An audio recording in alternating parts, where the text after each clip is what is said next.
¿ok? El contexto pactual, hemos estado hablando para interactuar con la ley moral de Dios. ¿Por qué? ¿Por qué? Porque si nosotros no tenemos en mente claramente el contexto de pacto de la ley moral de Dios, nosotros vamos a usar la ley de Dios en la peor manera posible. En otras maneras, vamos a abusar, vamos a tergiversar la ley moral de Dios. Déjenme dar algunos ejemplos de cómo la ley moral de Dios, desconectada de su contexto pactual, es tergiversada. Por ejemplo, cuando personas en la ala derecha política utilizan la ley moral de Dios como la bandera de un partido para decir voten por mí porque nosotros somos los que defendemos los valores de la ley moral de Dios. Nosotros somos los que vamos a cambiar la cultura y la sociedad a través de nuestras acciones políticas. Esa es una manera en que la ley moral de Dios es mal usada, tergiversada, llevando a los cristianos a un lugar que no es saludable, siguiendo una visión política como si fuera el reino de Dios. Y el reino de Dios no está en un partido o en una obra particular de la cultura a través de una obra política. Esa es una manera. Por la derecha puede ser así. Lo tenemos con no sé cuánto ustedes recuerdan, quizás lo que conocen un poquito más atrás, la década de los 80, los 90, la mayoría, the conservative majority, la mayoría conservadora, que salió de personas como Jerry Falwell, etcétera, donde los cristianos muchos cristianos evangélicos abrazaron una visión donde podían cambiar este país a través de una visión partidística programática, ¿verdad? Y pensaban que a través de esa acción el reino de Dios avanza. Y después vamos a hablar más cosas acerca de esto. Eso lo tenemos por la derecha, pero también lo tenemos por la izquierda. Por la izquierda también se levantan otros con agendas políticas de grandes pronunciamientos morales que tienen que ver con ayudar a los pobres, pronunciamientos morales que tienen que ver con levantar a los discriminados, etcétera, etcétera. Y si ustedes votan por nosotros, y si ustedes abrazan nuestra campaña y abrazan nuestra plataforma política, entonces vamos a cambiar el mundo, vamos a cambiar la sociedad, vamos a cambiar la cultura.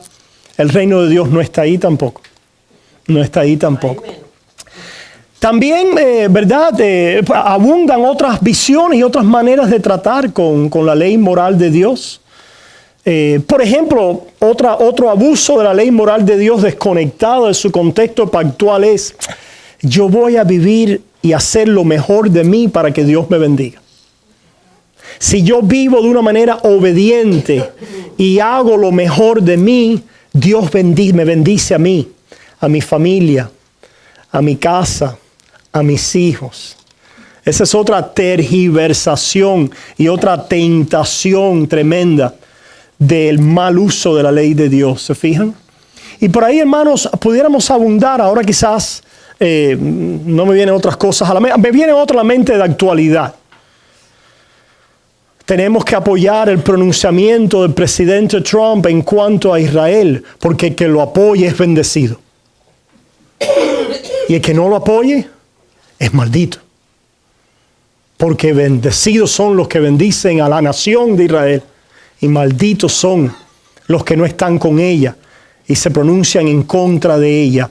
Esta es otra manera en que mal usamos la ley moral de Dios. Diferentes visiones del reino de Dios que está desconectada del conocimiento bíblico de Dios y de la revelación que es dada en la Biblia de una manera pactual a través de dos cabezas, Estas dos cabezas, como ya hemos estudiado, las vemos en Romanos capítulo 5, donde se nos interpreta lo que leemos en Génesis 1 al 3.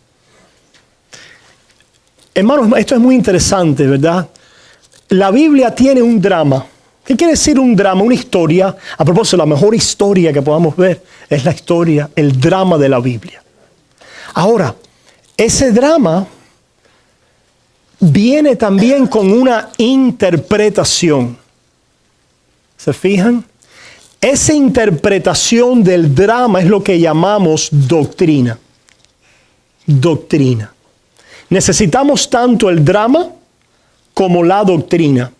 El drama son los eventos que vemos bíblicos. A la gente le encanta el drama, por eso es que han visto con gran atención que el serial, los 10 mandamientos. Han visto con gran atención el serial, porque es el drama.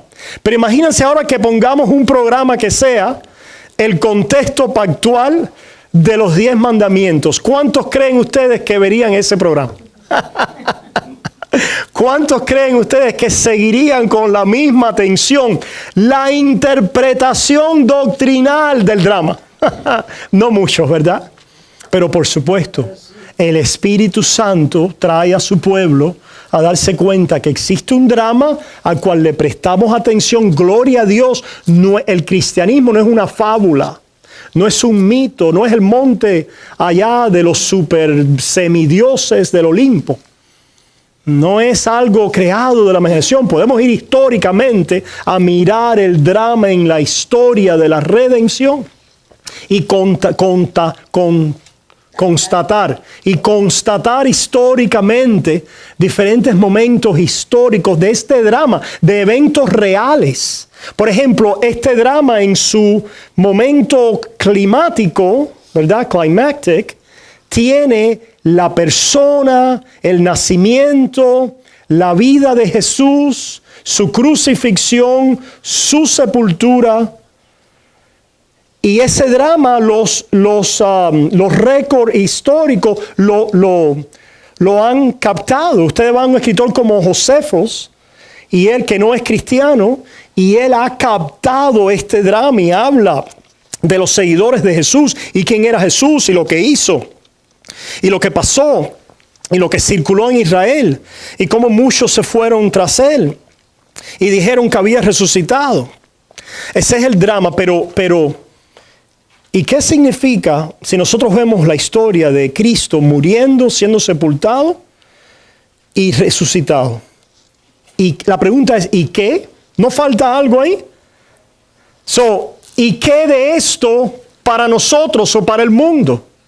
¿Qué quiere decir esto para el mundo? Y ahí entonces no solo entra el drama, sino ahora viene ¿qué también? La doctrina, la explicación doctrinal. ¿Dónde la vemos? Por ejemplo, Pablo en 1 Corintios 13 nos dice, y este es el evangelio que hemos recibido, el cual os hemos anunciado, que Cristo Jesús murió conforme a las Escrituras y fue sepultado y resucitó al tercer día conforme a las Escrituras por nuestros pecados. Y los discípulos entonces predicaron para que en el nombre de Jesucristo podáis ustedes ser justificados y recibir la redención de Israel y tener el perdón de pecados. Y Pedro, y heredar un reino inconmovible y eterno. Eso ya no solo es drama o eventos, es que interpretación de los eventos doctrinalmente, ¿verdad? Y por eso entonces es que decimos que en Romanos 5 se nos interpreta el drama de Génesis 1 al 3. Y se nos dice que Adán era una cabeza federal representativa y en su desobediencia entró la muerte al mundo. Que él fue puesto delante de Dios en un tipo de pacto. ¿Qué tipo de pacto era? Adán, te he hecho justo y bueno y te he dado una creación buena. Si me obedeces, vives y heredas este mundo. Te enseñoreas de él. Cuidas este mundo y este jardín que yo te he dado. Cuando venga la serpiente por ahí a susurrar, te pronuncias en contra de ella hablando mi palabra y la expulsas del jardín como mi representante en la tierra. So, Adán, tú vas a heredar si me obedeces. Pero si me desobedeces, la sanción es ¿qué? La muerte. So, este es el drama con la doctrina original del pacto de la creación, ¿verdad? O como hemos dicho, el pacto de obras. Que Adán fue llamado a obedecer a Dios para ser bendecido. Y si desobedecía, recibía como consecuencia la muerte. So, como él desobedeció, entró la muerte en el mundo. Entró la corrupción de pecado en el mundo. Ha entrado esta herencia de muerte, de pecado y de condenación a todo el resto de la humanidad. ¿Pero Dios se quedó ahí? No. Continúa la historia de la redención, la revelación de la palabra, continúa expandiendo el drama y dándonos la interpretación teológica, doctrinal de lo que Dios está haciendo. Y que Dios ahora, después que Adán y Eva caen y quedan arruinados, Dios se mueve hacia el hombre con otro pacto. Con la promesa de otra cabeza, el segundo Adán. Gloria a Dios. Qué bueno escucharlos hablar así, ¿verdad? Gloria al Señor. El segundo Adán, ¿verdad? Esta otra cabeza que es también representativa y mediador de un nuevo pacto. De un mejor pacto con mejores promesas. De un pacto con un mejor mediador. De un pacto con un sacerdote superior, ¿verdad? De un pacto donde ahora Cristo entra como cabeza para poder Él hacer cumplir lo que el primer Adán dejó de hacer. Porque la ley de Dios no cambia. La ley moral de Dios, el orden creacional de Dios, es el orden que Dios ha establecido para el hombre como su imagen y semejanza. Si la imagen y semejanza de Dios incurre en condenación y no cumple la ley de Dios, debe ser ¿qué? Maldita. Esto sucedió, pero Dios tenía otro plan. Y el plan era poder introducir a otro hombre, a otra cabeza, cuya cabeza iba a ser y a tomar sobre él las obligaciones que el primero dejó de cumplir. Iba a tomar sobre él las obligaciones de la justicia, de la demanda de Dios conforme a su ley moral, conforme al orden creacional, para poder traer una nueva creación. La primera se echó a perder, pero ahora viene en Cristo ¿qué? Una nueva creación. El primero se echó a perder. Pero hay un segundo o un último, donde va a haber un nuevo hombre, una nueva criatura, un nuevo nacimiento, ¿ah? Un nuevo orden, una nueva creación. ¿Se fijan? So, esto viene ahora y va a venir a un pueblo y al mundo a través de una segunda cabeza y a través de un pacto que no es como el primero. ¿Cuál es este pacto? El pacto de la gracia. En el pacto de la gracia, el mediador que ha entrado en el mundo para cumplir las responsabilidades que Adán debiera haber cumplido para la bendición de la humanidad y falló, Cristo en Jesús entonces la cumple para bendición de todos aquellos que van a ser unidos a Él a través de la condición de este pacto. ¿Cuál era la condición del primer pacto? La obediencia. ¿Cuál es, en otras palabras, para ser bendecidos bajo la primera cabeza, bajo el primer pacto de obras, la condición es la obediencia? La condición en el pacto de gracia, ¿cuál es? La fe, la fe, la fe. Por la fe recibimos todo, incluyendo la obediencia. inclusive de la obediencia. Por la fe recibimos primero ¿qué? El Espíritu. Vayamos a Gálatas capítulo 3. Gálatas capítulo 3. Comenzando en el versículo 1.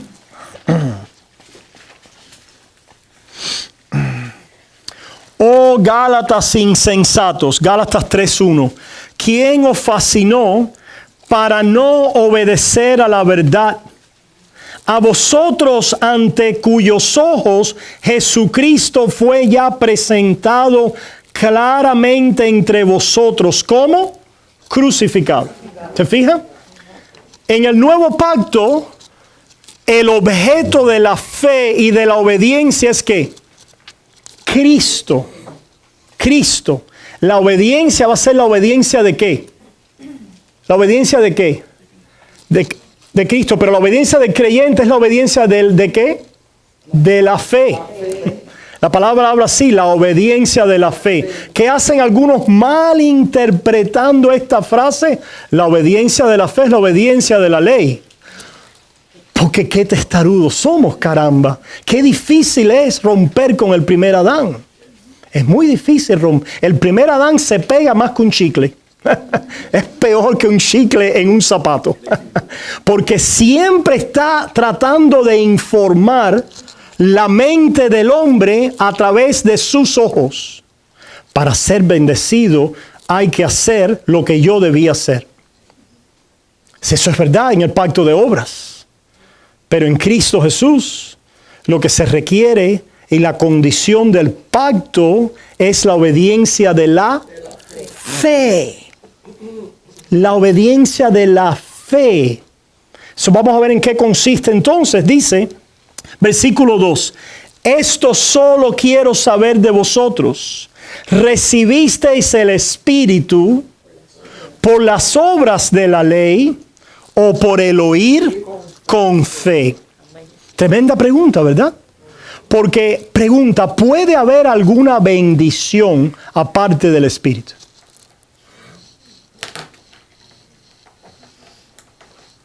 Fuera del Espíritu no hay bendición. ¿Y cómo se recibe el Espíritu? Por medio de la fe. Dios regala el Espíritu al que cree.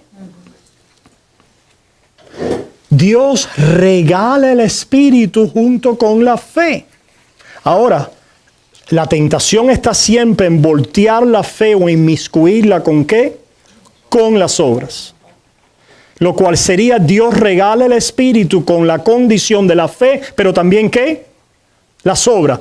Pero ¿cómo es que vas a obrar como condición para tener el Espíritu que te hace obrar? ¿Se fijan? Tú obras, si obras algo del Espíritu porque has recibido. ¿Y cómo recibes el Espíritu? Por la fe. Sin las obras. Obviamente, porque si no fuera a obrar antes del Espíritu. Como condición para que el Espíritu te fuera dado. So, el instrumento del pacto de obras para toda bendición, la cual viene de Dios, es recibir ¿qué? El Espíritu. Cuando recibimos el Espíritu, ¿a quién recibimos? ¿A quién recibimos? ¿Y quién es Cristo? Dios. No, Dios, no, la fe no es Cristo. La fe es el instrumento, sí es verdad. El don de la fe. Claro que sí, claro que sí. Ahora, fíjense, hermanos, fíjense. ¿Cuál es la bendición? La bendición, ¿cuál es entonces? ¿Recibir a quién? A Cristo. Recibir a Dios. ¿Cuál es la bendición? ¿Cuál es la bendición? Dios es la bendición. Dios es la bendición. Es más específicamente, ¿qué? ¿Cómo recibimos a Dios? Recibiendo a Cristo. ¿Y cómo recibimos a Cristo? Recibiendo el Espíritu. ¿Y cómo recibimos el Espíritu? Por la fe. ¿Se fijan, hermano? Es la palabra, es la enseñanza y la instrucción bíblica, ¿verdad? Pero lo que quiero que vean aquí, hermanos, es que la bendición es ser unidos a Dios, recibir a Dios. Porque la maldición fue ser separado de Dios. Ser separado de Dios es la maldición. Ser unido a Dios es la bendición. ¿Se fijan? Y somos unidos a Dios no por el pacto de obras. En el pacto de obras, la primera cabeza, el primer Adán, hubiera recibido la bendición de la herencia si se hubiera mantenido en la obediencia de aquel primer pacto. Pero habiendo quedado destituido de ella, aunque Dios continúa reclamándole a la criatura, porque aunque la criatura ha pecado, está todavía bajo la obligación moral de su ley. Esa no cambia nunca. Pero Dios va a cumplir las demandas de esa ley. ¿En quién? En Cristo Jesús. Para cuando ahora el nuevo mediador revelado, el Espíritu Santo nos es dado por el oír ¿qué? La palabra que causa fe. Y con la palabra y la fe recibimos ¿qué? El Espíritu Santo. Fíjate lo que sigue diciendo. Versículo 2. Esto solo quiero saber de vosotros. ¿Recibisteis el Espíritu por las obras de la ley o por el oír con fe? Tan necios sois, habiendo comenzado por el Espíritu, ahora vais a acabar por la carne. ¿Cómo es que se comienza por el Espíritu? Por la fe. El camino del Espíritu es el camino siempre de la fe. Pastor, ¿ustedes están rechazando la obediencia? No. Solo estamos mostrando cómo Dios produce obediencia en nuestras vidas. Y es dándonos del Espíritu a través del oír su palabra que produce la fe por la acción soberana de Dios. Y unidos así a Dios por la fe que nos une a Cristo como el mediador del nuevo pacto, Dios obra en nuestras vidas. Siempre lo hace por el oír de fe. Continúa ahora diciendo Pablo aquí, tan necios sois, habiendo comenzado por el Espíritu, ahora vais a acabar por la carne. Tantas cosas habéis padecido en vano, si es que realmente fue en vano. ¿Qué quiere decir padecer en vano? ¿Qué quiere decir a los Gálatas? Tantas cosas habéis padecido en vano. ¿Qué creen ustedes? ¿Recuerdan los Gálatas? Porque no hicieron nada. Ciertamente. Claro, si los Gálatas gentiles, ¿verdad?, que han abrazado a Dios y recibido el Espíritu por la fe en Cristo Jesús, y así comenzaron, y sufrieron de las manos de los judíos, y sufrieron de manos de los paganos, y han sufrido en el mundo por el testimonio de la fe en Cristo, y ahora se vuelven atrás a la obediencia de la ley para la bendición. Pablo entonces dice, pero qué necios sois. ¿Cómo es que después de haber sido bendecidos por una manera, se voltean de esa manera a una llamada bendición que se va a convertir en maldición? Todo lo que han sufrido ha sido en vano. ¿Vuestra fe no ha sido verdadera? Se han volteado del camino como el perro que vuelve a su... Qué interesante, la Biblia habla de los perros. De los perros. Y Pablo dice en el contexto de Filipenses 3, dice que los perros son los mutiladores del cuerpo. Los de la circuncisión, no en el espíritu, sino aquellos que quieren en ellos tener la marca de la justicia por sus obras, los judaizantes. Filipenses capítulo 3, ¿verdad? Y le llama a ellos los perros. ¿Por qué, hermanos? Porque la ilustración del perro es aquel que aparentemente ha salido de, ¿verdad?, de su vómito. También le dicen, ¿cómo se llama? The sog, el puerco, ¿no? El puerco que regresa a su lodo, ¿verdad? Se fijan, son animales que tú los puedes limpiar y los puedes asear, como cuenta la historia de un puerquito que dice que una niña lo cogió, lo lavó, le dio un baño, lo peinó, lo aseó, le echó perfume, le puso un collarito, lo entró a la casa, lo tenía ahí como un pet, ¿verdad? Como una mascota. Y cuando el puerquito vio la puerta abierta, ¿qué hizo? Se tiró para el fango otra vez.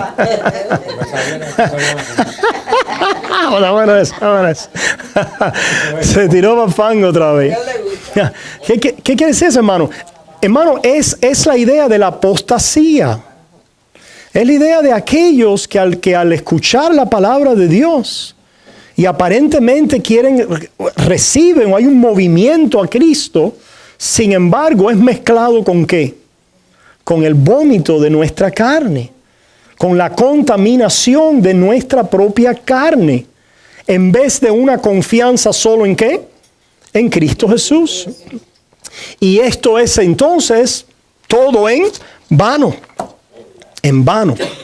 ¿Habéis creído en vano?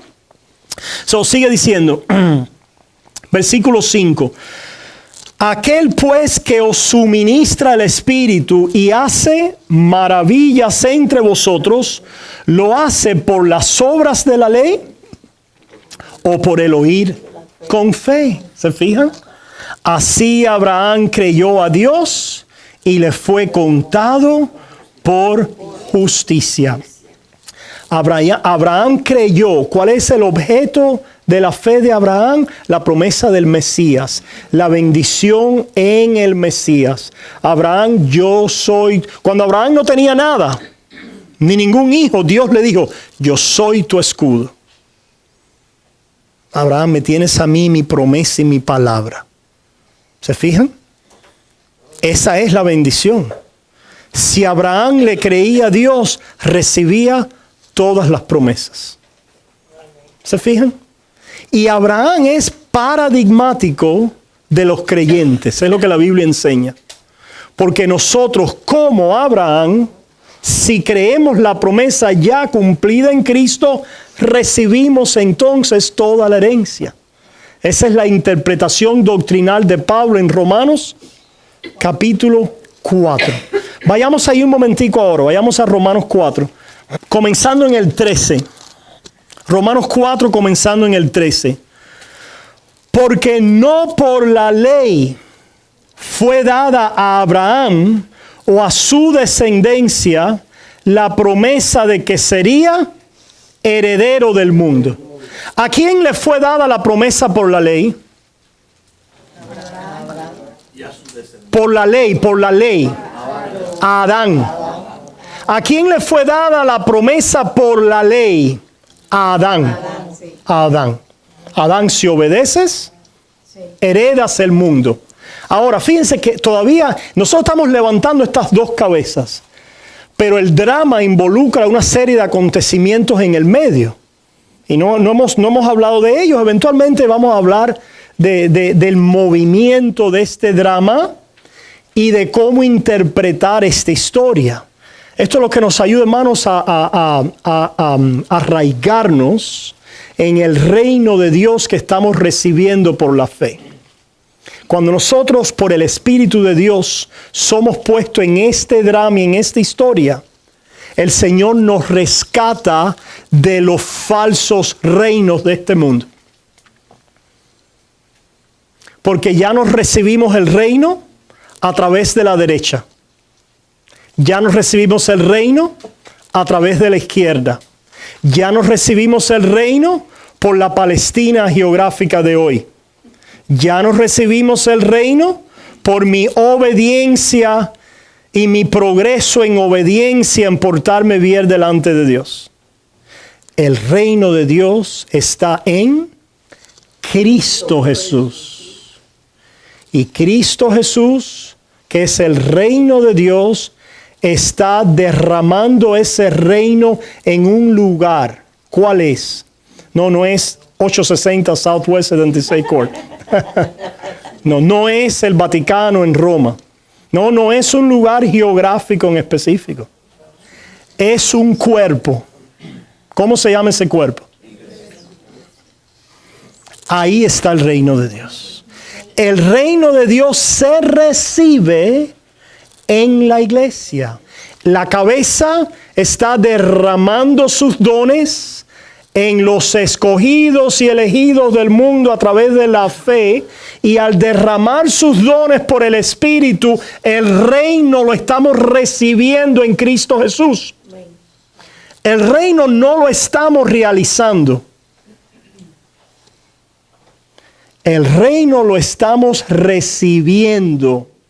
Esta es la diferencia entre una visión activista, tergiversada de la ley de Dios y la visión cristiana. La visión que no entiende la obra pactual de Dios es una visión activista vana.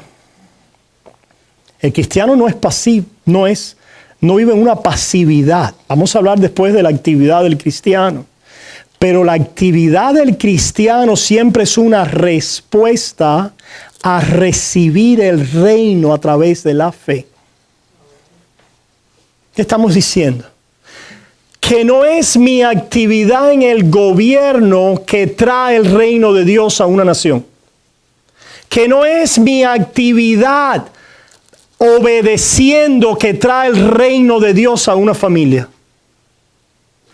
Es mi posición de creyente que recibe en el cuerpo la palabra de Dios y por ella Cristo en la palabra y los sacramentos, que recibe la obra de Dios diariamente. ¿En dónde? No está el reino. ¿Qué es dónde? La iglesia. Y ahora somos desplegados a realizar el reino. Gracias. A proclamar el reino. A vivir como hijos del reino. Pero no a realizar, instaurar, traer, ejecutar el reino. El reino de Dios lo ha traído ¿quién? Cristo Jesús. Y lo regala a su pueblo, lo regala a su pueblo. Y su pueblo ahora activamente lo proclama, lo testifica y lo vive en el mundo. Y de una manera, dicho sea de paso, muy ordinaria. Quiere decir muy ordinaria. ¿Cuántos ven los libros de hoy en las bibliotecas cristianas? Lo sobrenatural. Recibe los milagros de Dios. Los testimonios de lo extraordinario. Yo voy a ser una persona de gran poder. Voy a exorcizar demonios. Voy a ser el super liberador. Voy a ser aquel que hace esto y aquello para Dios. Voy a cambiar el mundo. Y hermanos, cuando recibimos el reino por la fe, salimos en nuestros llamados ordinarios y vocaciones a ser el prójimo que Dios quiere que yo sea en la sociedad. El prójimo primero de mi esposa si estoy casado. Amar a mi esposa. ¿Dónde está el aplauso de eso? ¿Dónde está la medalla por amarles? ¿Dónde está? Va a ser celebrado cuando todas las cosas sean anunciadas. Como la gloria de Dios se derramó en un esposo y vivió para servir y amar a su esposa. ¿Qué llamado más ordinario?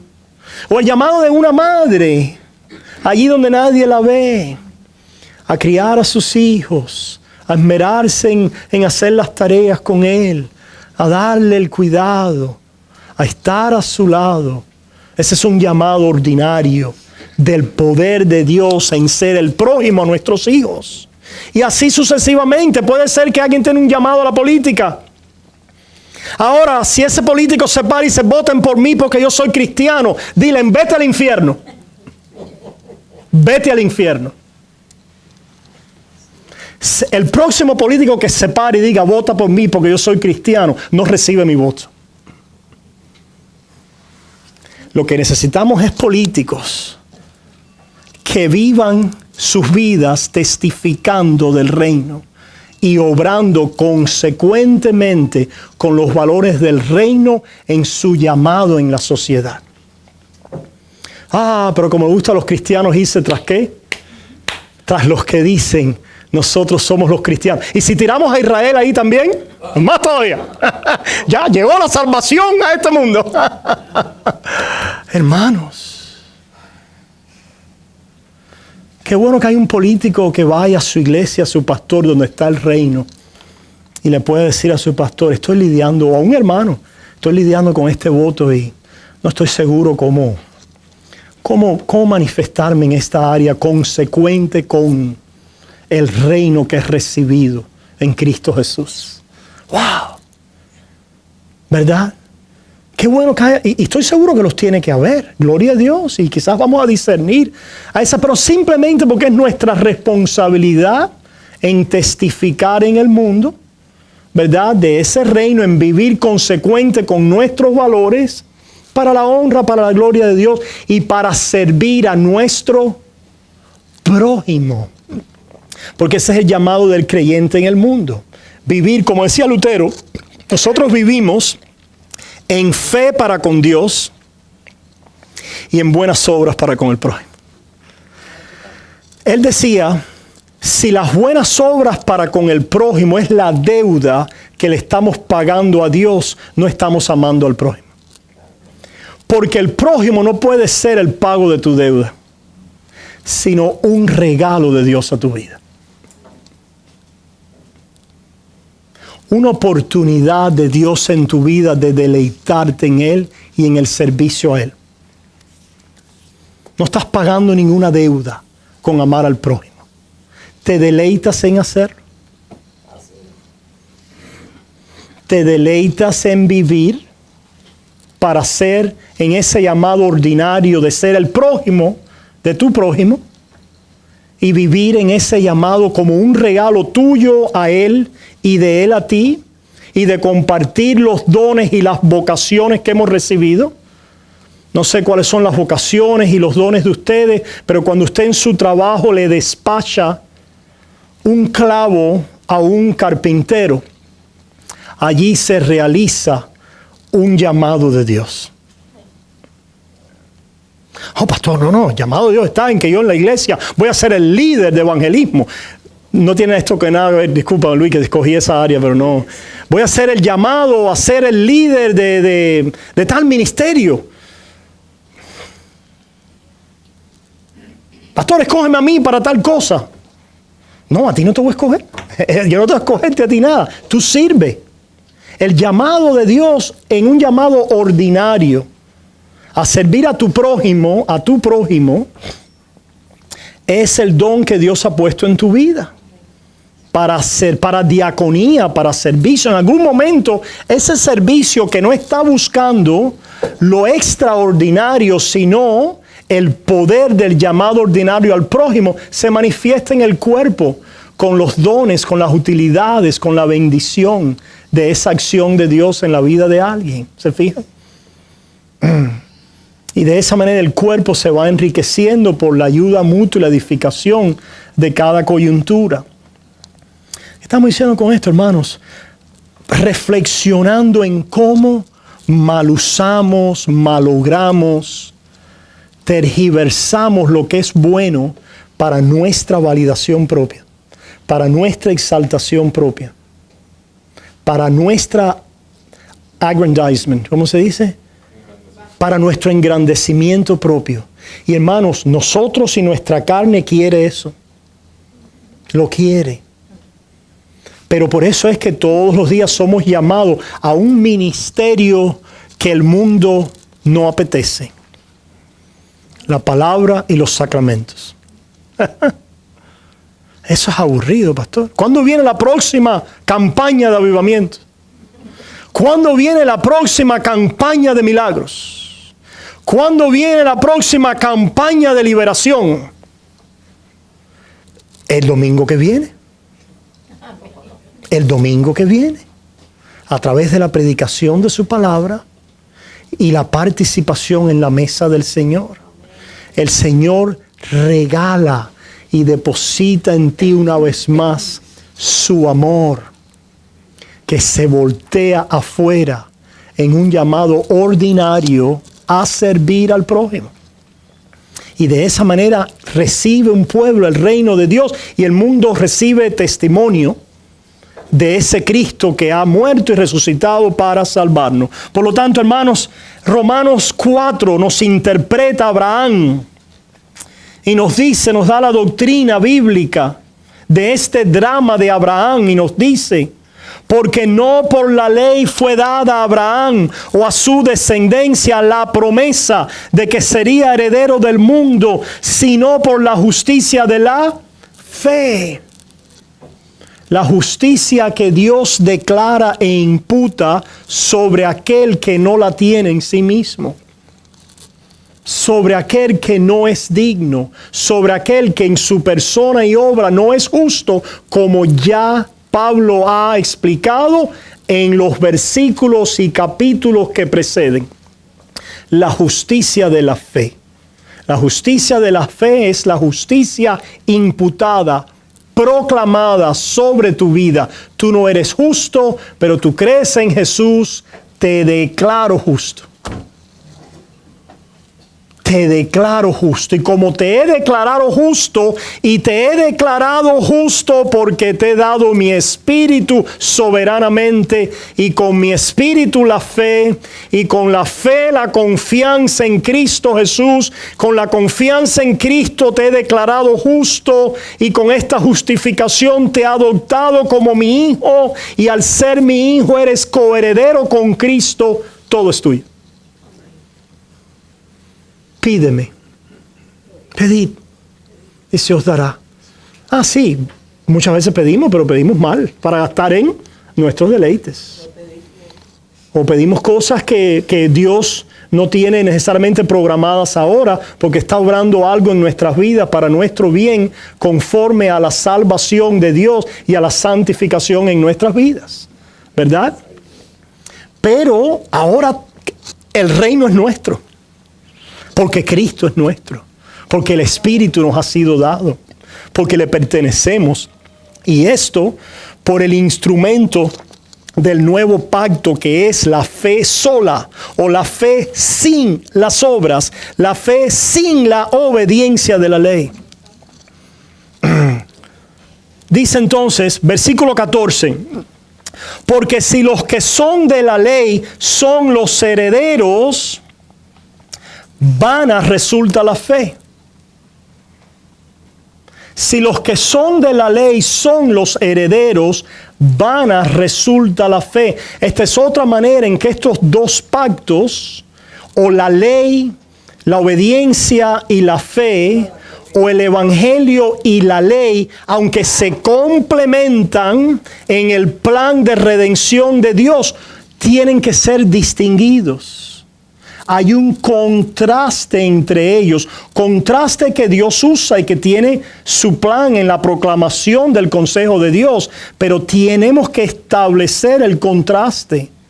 La herencia no es por la ley. Si es por la ley, la promesa queda excluida. ¿Se fijan?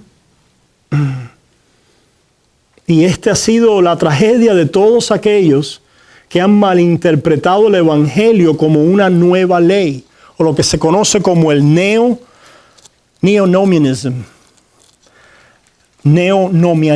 la nueva ley. ¿Qué quiere decir que este término teológico, hacer del evangelio una nueva ley? Esto es lo que hacía Pelagio. Esto es toda doctrina que viene de aquel que no entiende el evangelio y que ve el evangelio simplemente como una manera de heredar, obedeciendo con fe, sin distinguir ley y evangelio, el camino de la ley haciendo para ser bendecido y el camino de la fe creyendo para ser bendecido. Esta confusión, esta destrucción de esta distinción, decían algunos de los reformadores, es la fuente de toda clase de error y disturbios en el pueblo de Dios. Pero hemos abandonado la batalla por la doctrina. No hay problema con el drama. No hay problema con el discipulado. No hay problema con la adoración. Pero si alguien se vuelve un poquito tight con la doctrina, oye, pero qué intransigente eres, chico. Hermanos, debemos ser muy flexibles y gran paciencia con las malas obras de algunos hermanos. Debemos ser muy pacientes con los hermanos que se manifiestan de una manera carnal, de tal manera que Cristo dice, no lo desarraigues ahora. No vaya a ser que desarraigando lo que tú crees que no es de Dios, desarraigues ¿qué? A un hijo de Dios. Déjalos que crezcan ahora. Ahora, ¿dónde tenemos que ser intransigentes? Esto es, a propósito, este es el material de la reforma. Esto es lo que Lutero le trataba de explicar a sus opositores. O sea, yo no me considero superior a ti, Papa. Yo no me considero superior a ustedes, prelados. Yo soy tan o más pecador que ustedes. Pero ustedes están promulgando un falso evangelio. Y es el deber de los predicadores de la verdad salirle al falso evangelio y exponerlo por lo que es. Y si de nosotros salen predicadores y maestros y futuros ministros que puedan llevar el mismo celo. Es un celo que no es personal para destruir a nadie. Es un celo que guarda el depósito de la verdad y que trata de pasárselo a otros y que en asuntos morales y disciplinarios de la iglesia utiliza gran paciencia y tolerancia. En asuntos doctrinales del evangelio, ninguna.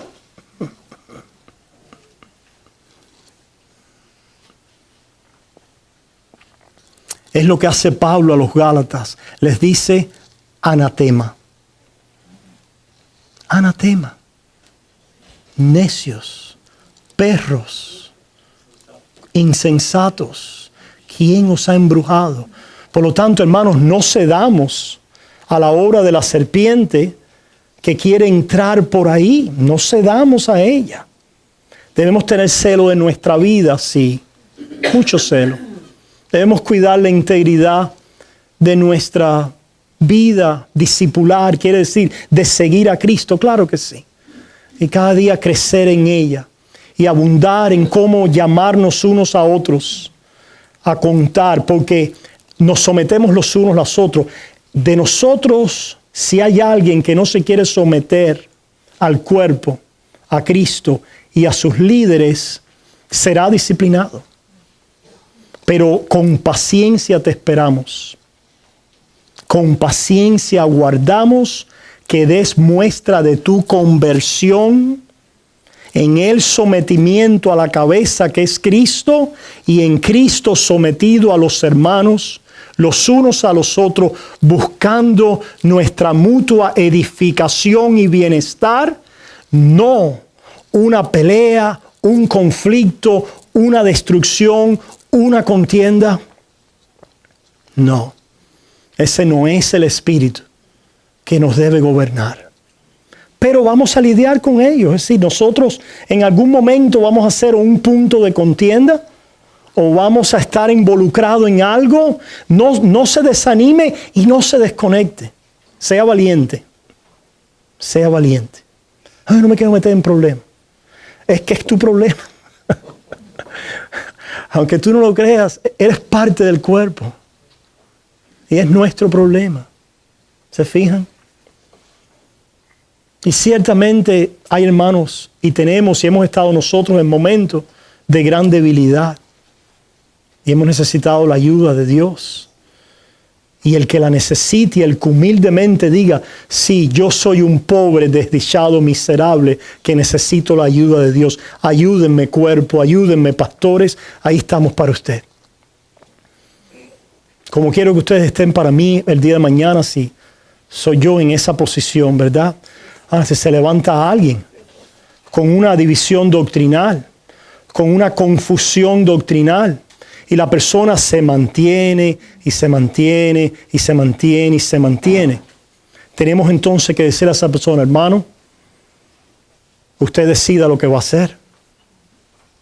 Te amamos, no tenemos problema ninguno, pero no podemos hablar de dos bocas y de dos lados de la boca. Hablamos la doctrina de Cristo y del Evangelio y no la mezclamos con las obras. La ponemos en su lugar. Y somos consecuentes entonces con eso para guardar aquello que va a traer salud a un pueblo que no luce muy saludable, pero que está recibiendo el reino. Que está recibiendo el reino. Por el oír de fe. Sigue diciendo aquí en Romanos 4, versículo 14, porque si los que son de la ley son los herederos, vana resulta la fe y anulada la promesa, pues la ley produce ira.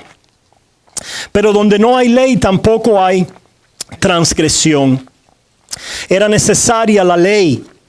Sí, después de Adán, cuando el mundo continuó, aparentemente no había ley, solamente la que había escrita en el hombre como resultado de la creación. Porque todos los hombres tenemos esa ley escrita en el corazón, un sentido de bien y de mal que tenemos como resultado de haber sido creados a imagen y a semejanza de Dios. Esto, hermanos, es un testimonio de que aunque hay una segunda cabeza, nosotros en nuestras personas seguimos bajo la obligación de la primera hasta que seamos puestos en la segunda. Y esa ley en el corazón que testifica, y ese sentido de bien y de mal, y esa excusa o acusación de nuestra conciencia, nos testifica de la primera cabeza y de nuestra responsabilidad bajo la ley de Dios en ese primer Adán. ¿Se fijan? La ley entonces se introdujo, la ley ahora de Moisés. ¿Se fijan? Entre las dos cabezas pasan muchas cosas en el drama. Y muchas cosas que llevan también su explicación doctrinal. Ahora, pero entre las dos cabezas hay un paréntesis muy significativo. Y ese paréntesis muy significativo entre las dos cabezas es el pacto de Moisés. Y nosotros hemos dicho, vamos a decir muchas cosas más después, pero a modo básico, si pudiéramos captar la idea de que ese pacto de Moisés entre las dos cabezas es un tutorial a la gracia.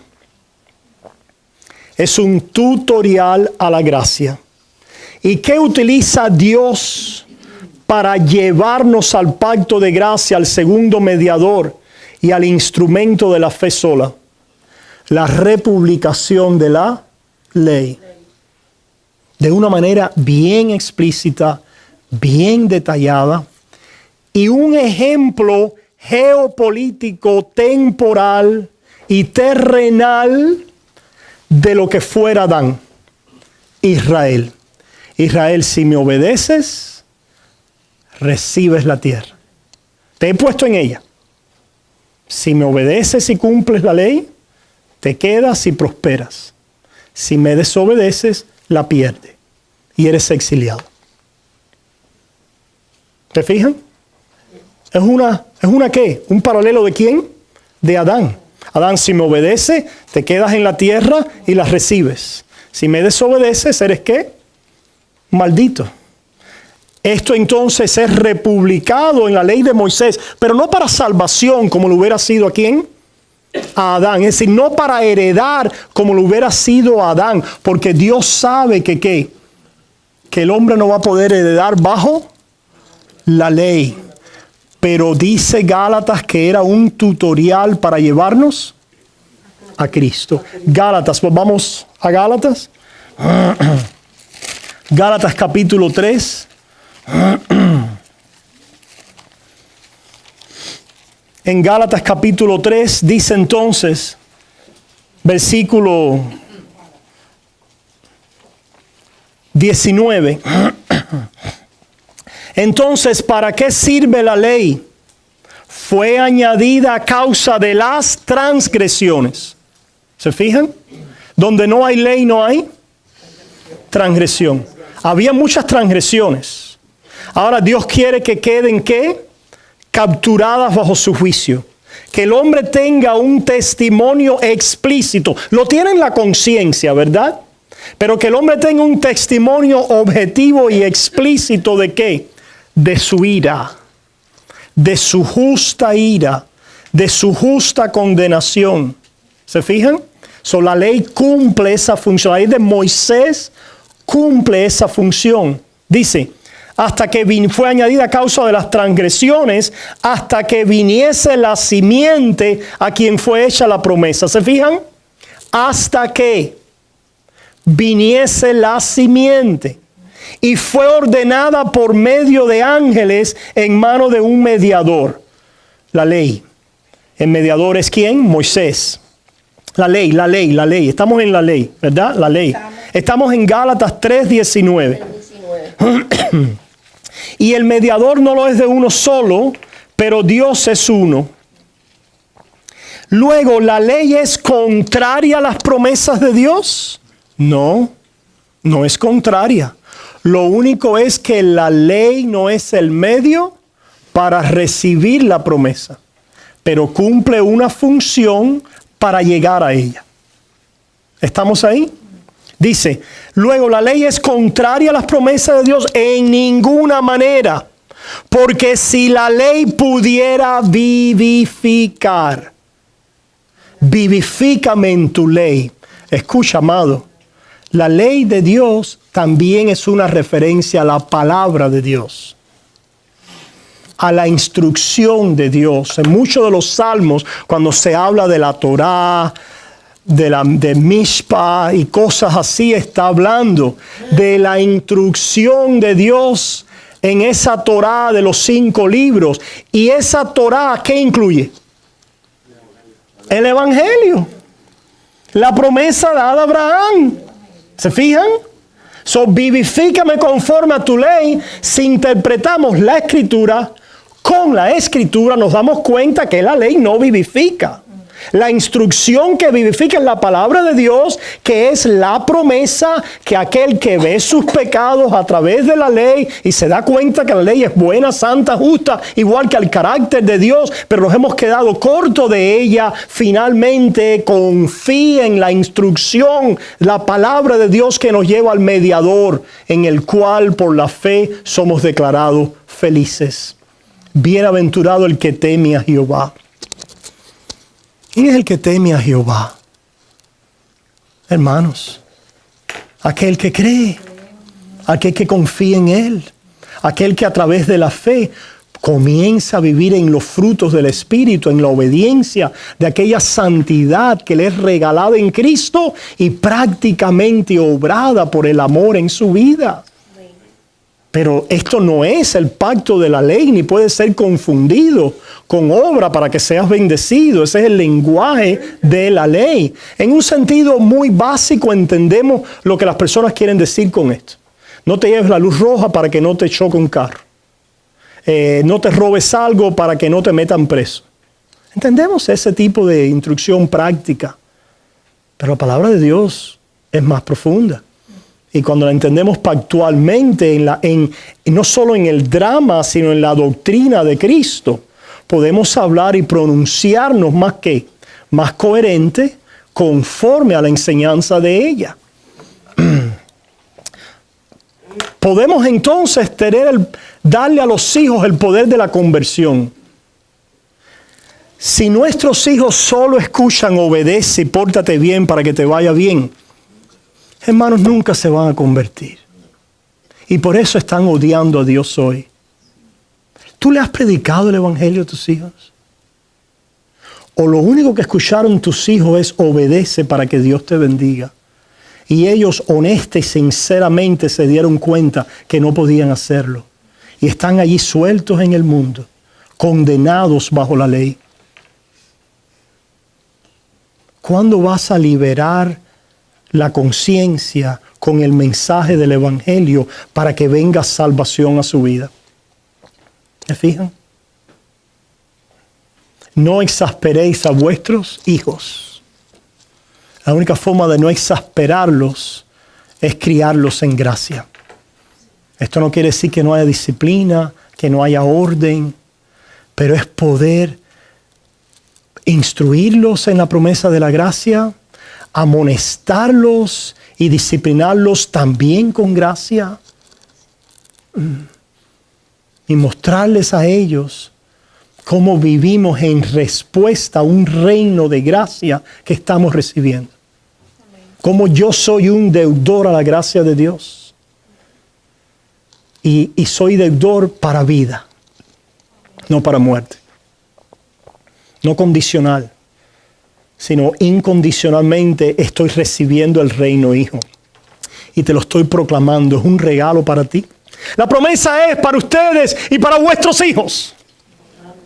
Para los que están cerca y para los que están lejos.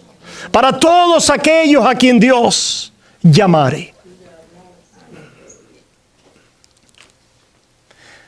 Luego, la ley es contraria a las promesas de Dios, Gálatas 3:21, en ninguna manera, porque si la ley dada pudiera vivificar, la justicia fuera verdaderamente por la ley. Mas la Escritura lo encerró todo bajo pecado, para que la promesa que es por la fe en Jesucristo fuese dada a los creyentes. Hermano, ahí está la Torá. El versículo, marca ahí en el versículo 22, resumen de la Biblia.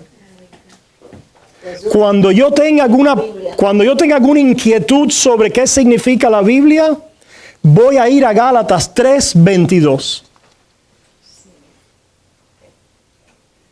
Cuando yo tenga alguna inquietud acerca de un versículo, algún pasaje, la ley, esto, ¿qué pasa ahora? Y si no hago esto, ve a Gálatas 3:22. Mas la Escritura lo encerró todo bajo pecado. ¿Cómo? ¿A través de qué doctrina? ¿De qué palabra? La ley. Para que la promesa que es por la fe en Jesucristo, ¿qué palabra es esa? La fe. El Evangelio, claro, la fe, el Evangelio, exacto. ¿Se fijan? Esto no es un capricho nuestro, hermanos. Es las dos palabras que Dios ha hablado en su Biblia. La palabra de ley y la palabra de evangelio. Ambas constituyen el consejo de Dios. Ambas se complementan, pero hay un contraste entre ellas. Contraste al cual le debemos prestar atención. Pero antes que viniese la fe, estábamos confinados bajo la ley, encerrados para aquella fe que iba a ser revelada. Hebreos capítulo 10 vimos que los sacrificios de la ley no podían quitar el pecado. Ahí estábamos encerrados. Ciertamente los santos del Antiguo Testamento miraban adelante a la promesa, pero encerrados temporalmente en aquel sistema de ley que era un tutorial a la gracia. Un tutorial a la promesa, esperaban para que ellos no fueran perfeccionados aparte de nosotros. Hebreos capítulo 12. Para que ellos no fueran perfeccionados aparte de nosotros. En el cumplimiento del tiempo, vino entonces Jesucristo y se cumplió la promesa. De manera que la ley, versículo 24, ha sido nuestro tutor para llevarnos a Cristo, a fin de que fuésemos justificados por la fe. Pero venida la fe, ya no estamos bajo tutoría, bajo ayo. ¿Se fijan? Eso no quiere decir que estamos sin ley. Cuidado. No estamos sin ley. Porque lo que la justificación proclama, el Espíritu por la fe comienza a regalar en frutos. Y esos frutos son conforme a la ley de Dios. ¿Dónde vemos eso? Pasamos a Gálatas 5. A Gálatas 5. El versículo 6 nos dice: porque en Cristo Jesús ni la circuncisión vale algo, ni la incircuncisión, sino la fe que obra por el amor. ¿Y el amor qué es? El cumplimiento de la ley. ¿Qué quiere decir? El amor es aquello de lo cual la ley... Ya no necesitamos la ley, lo que necesitamos es el amor. Really? Chicos, pues la última vez que yo chequeé, la ley y el amor eran lo mismo. No hay amor sin ley, ni ley sin amor. Por eso andan juntas. Es lo mismo. Pero no hay ley sin amor, pero tampoco sin fe. Por supuesto, claro, gracias. Ese es el instinto. Porque ese amor de la ley es entregado con fe. Por el oír de fe. ¿Se fijan? Es entregado siempre por la proclamación de Cristo y crucificado a su pueblo. Cuando estamos en un momento malo, cuando estamos mal, oímos la reclamación de Dios. Pero ya habéis sido limpiados. Pero ya habéis sido lavados, pero ya habéis sido comprados a precio de sangre. Por lo tanto, glorificar a Dios con vuestros cuerpos. Amén. ¿Se fijan? No es porque, cuidado que si se pierden, porque si ustedes pecan, se van para el infierno. Si pastor, eso lo dice Hebreos capítulo 10, vamos a llegar ahí ahora pronto. Si pecásemos voluntariamente, solo quede unos reinos de expectación de fuego. Estás en el infierno entonces, hijo, amigo, porque cada vez que tú pecas, que es todos los días, pecas voluntariamente. Porque el pecado de Hebreos es el pecado de en conocimiento de Cristo, voltearnos de Él. ¿A dónde? Volver a Moisés. Volver a dónde, hermanos, solamente hay dos posiciones. O tú estás en Cristo o estás en Adán. Y en Adán estás también en Moisés. Porque Moisés es un tutorial para revelar la caída del primer Adán y llevarnos a la promesa después de la caída. ¿Se fijan? Por eso es que Cristo le dice a los fariseos, yo no los voy a enjuiciar a ustedes. Y es verdad, Cristo no vino para enjuiciar al mundo. Cristo vino para enjuiciar al mundo. Vino para salvar al mundo. Para salvar al mundo. Ya el que enjuicia al mundo ya ha sido dado. ¿Quién es? La ley. La ley. La ley. Y Cristo en el tiempo, en el final, en el día final, va a juzgar a los no creyentes como aquel que vivió perfectamente conforme a la ley. No, porque yo hice esto. Espérate, deja ver, el ejemplo es Cristo. A ver, tú vives... no, porque el mundo va a ser juzgado en justicia por Jesús. La ley la cumplió Jesús. ¿Tú la tienes? No, pero yo soy mejor que aquel que cristiano, mira. Vamos a mirar allá a ver. Mira. Él le dio de comer, Sí, pero yo hice esto y aquello. Sí, pero ¿sabes por qué él hizo eso? Porque estaba cubierto con la justicia de Cristo. Tú creíste. Tú te arrepentiste. Tú reconociste tu maldad y tu pecado. Tú tienes la justicia de corazón que aquel cristiano revela, porque es una justicia de ¿qué?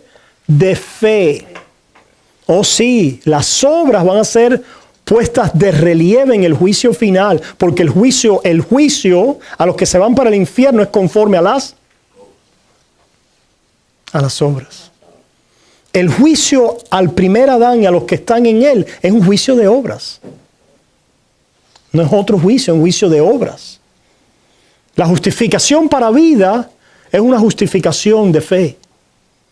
Pero el juicio a los hombres es basado en las obras. ¿Se fijan? Nuestra fe, nuestras obras van a testificar de nuestra fe. Van a testificar de Cristo. Porque la fe, ¿a quién apunta? A Cristo. Y de Cristo en juicio, ¿a quién? A los que no tienen la justicia de Dios. Y viven en sus obras y están desnudos con sus trapos de inmundicia como las hojas de hojarasca que tapan y tratan de tapar su maldad y su desnudez. ¿Se fijan, hermanos? Hermanos, este es el drama y esta es la doctrina. ¿Cómo respondemos a esto? Con doxología. A propósito, estas son las 4 Ds. Les recomiendo el librito de Michael Horton, muy básico, muy bueno, que se llama Core Christianity. Core Christianity. Cristianismo medular. Core Christianity. Yo no sé si estará en español. ¿Cuánto necesitamos un ministerio de traducción? Necesitamos escribas de la gracia, ¿verdad? Como lo necesitamos. Está en inglés. En inglés. Pero no se preocupe, yo se los voy a proclamar y se los voy a traducir en mí, ¿verdad? Esto es lo que estoy haciendo constantemente. 4 Ds. 4 Ds. Drama, doctrina, doxología y discipulado. Dice que estas 4 Ds constituyen todo pudiéramos decir, lo que es la vida cristiana. Vivimos en el drama bíblico de la historia bíblica. Vivimos con la interpretación bíblica de este drama, que es la interpretación doctrinal o la teología sistemática. Vivimos en la doxología. ¿Qué es lo que Pablo hace cuando termina de hablar del drama y de la doctrina en Romanos 11? ¿Comienza qué? A cantar. Comienza a cantar. La adoración del pueblo es la respuesta al drama y a la doctrina que hemos recibido. ¿Se fijan? Tenemos que vivir en doxología también, que es la respuesta de ¿qué? De asombro y de gratitud. Esa es la adoración. ¿Se fijan? Y de esa adoración como pueblo de Dios salimos impulsados ¿a dónde? Al discipulado. A servir al prójimo. Dice, les recomiendo otro libro de Michael Horton. Apúntenlo ahí. Ordinario. Ustedes se fijan, ustedes entran a la biblioteca y todos los libros es radical. Todas las personas por lo general quieren responder a un llamado ¿qué? Radical. Oye, porque si somos radicales, ¡wow! ¡Qué radical es! ¿Verdad? Esto nos pasa a todos, hermano. Me pasa a mí también con la doctrina y con el celo con la doctrina. ¡Wow! ¡Qué radical soy! Cuando Dios me recuerda, hey, hold your horses, you're just serving the people of God. Estás sirviendo al pueblo de Dios, cálmate, tranquilo. Estás simplemente en la compañía de todos aquellos que han sido fieles con el mandato que yo les he encomendado. Y el llamamiento al discipulado es un llamado ordinario, hermanos, como ya hablamos al principio. A ir a servir, como dice aquí en Gálatas 5, 6, porque en Cristo Jesús ni la circuncisión vale algo, ni la incircuncisión, sino la fe que obra por el amor. Por el amor. En ese amor, por la fe, salimos en discipulado. En nuestros llamados de la vida ordinario. No se sienta un ciudadano de segunda categoría si usted vive para cuidar a su hijito recién nacido y no puede estar involucrado en el ministerio de liderazgo yo estoy en el ministerio de líderes de la iglesia. Nosotros hemos abrazado la visión de la iglesia. ¿Cuándo tú vas a abrazar la visión de la iglesia? ¿Cuántos han estado en lugares así? Están fuera de la visión. Si están fuera de la visión, ¿que queden como? Fuera. La iglesia con propósito. La iglesia con propósito, que ha sido una tragedia para el pueblo de Dios, de Rick Warren, es que si no están con la visión, que se vayan y no ocupen parqueo en la iglesia.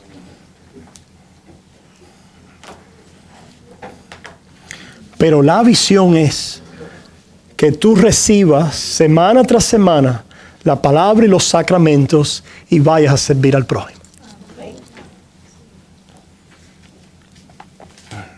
Esa es la visión, hermanos. Que Dios nos ayude a que esa sea la visión de nuestra iglesia.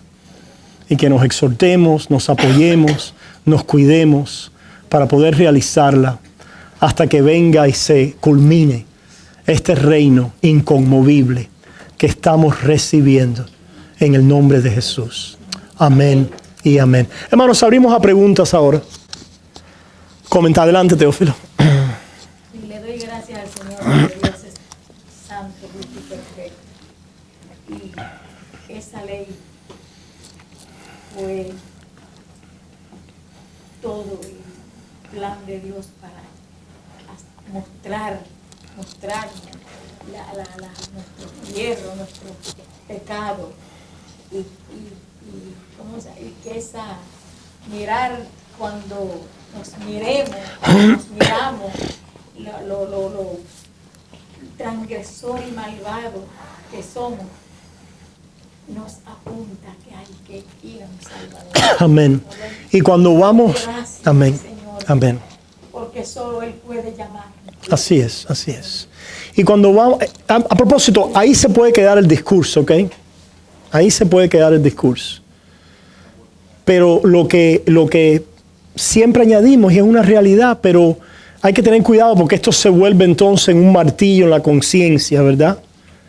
El cristiano que va así corriendo a Cristo sale en discipulado y en doxología amando, en diferentes grados y medidas. Pero ya esto no viene como una deuda o como una condición para la vida, que es lo que muchos con un énfasis incorrecto en la ley cargan al pueblo. Tienes que asegurarte que eres cristiano por tus obras. Se chivó el libre servicio al creyente. Se chivó. Porque ahora lo que yo estoy haciendo es para mi aseguramiento. Y no libremente, en confianza y en entrega. ¿Se fijan? Y ese es el problema. No quiere decir, y no rechazamos, que ciertamente el amor es una evidencia pública. Eso es una verdad bíblica de la vida de un creyente. Eso es correcto. Pero hermanos, ese martillo sobre el pueblo, de tu aseguramiento por tus obras, no lo podemos tolerar. No lo podemos tolerar.